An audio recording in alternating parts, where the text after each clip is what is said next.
On September 11, 2007, Samson Parker was harvesting corn, something he'd always done, but he could have never prepared for what he was up against that day on the farm. When a piece of corn got stuck inside his corn picker, he stuck his hand inside the running equipment to get it out. His hand got caught, the corn picker caught fire, and Parker had a decision to make.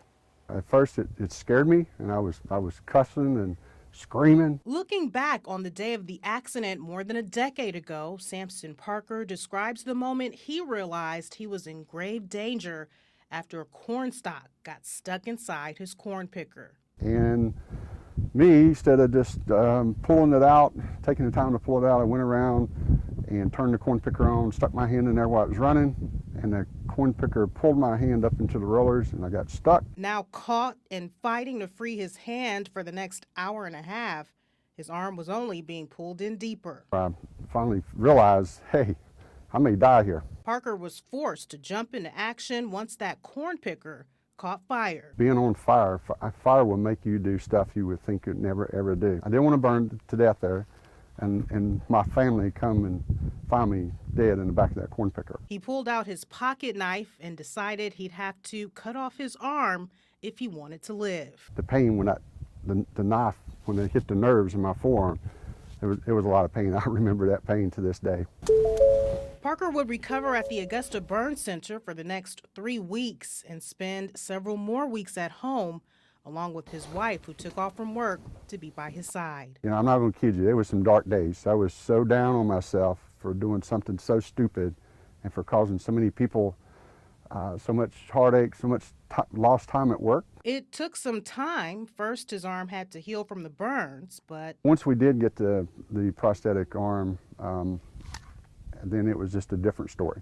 I mean, it was like, hey, I got an arm. I just need to figure out how to use it and to wear it. Even before getting his prosthetic arm in January of 2008, within 3 months of the accident, he was back on the job working construction with one arm. Not long after that, he returned to hunting and was even back on his farm. First thing I did was make peace with that corn picker. It wasn't the corn picker's fault, it was my fault. And we have farmed since that day and actually bought another corn picker just like the one I had. A few years ago, Parker and his wife relocated the farm to Midland, North Carolina, where all they harvest is corn. When I don't have my arm on, it's like, man, I don't have an arm. You know, so it's a little different. And then I get up in the mornings, put my arm on, and just go to work. It's been so long, I've gotten so used to it that if, you know, I just use it just like my right hand. A transformation he did not choose, but one he says others can learn from. Until your last breath, don't give up. And because it would have been so easy for me to give up that day. Parker and his wife have since co-written a book, Unthinkable Choice. It's a story about faith and the will to survive. The two often travel the country, speaking to different groups, sharing Parker's story of choosing to survive. Reporting in the studio, Scarlett, WIS News 10.